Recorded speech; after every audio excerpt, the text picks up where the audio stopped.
everybody, my name's Ruby, I'm 20 years old and I've just completed the Thrive programme.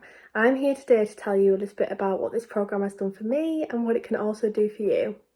Before the Thrive programme, my emetophobia was literally taking over my life. I couldn't go to work, I couldn't hang out with friends, I couldn't eat certain foods, visit family members, and then I came across the Thrive programme, and let me tell you, this programme has literally turned my life around.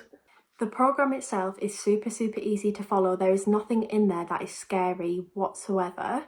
You will have so many light bulb moments where you're like, wow, like I thought I was the only person who thought this way, yet everybody with emetophobia thinks the exact same way. My favourite part of the Thrive programme is the positive thinking.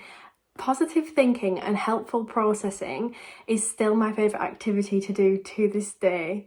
Now that I have completed the programme, I feel like a weight has been lifted off my shoulders. I was worried at first, thinking, what would I think about if I wasn't thinking emetophobic thoughts 24/7 all day, every day? But that really is the beauty of it.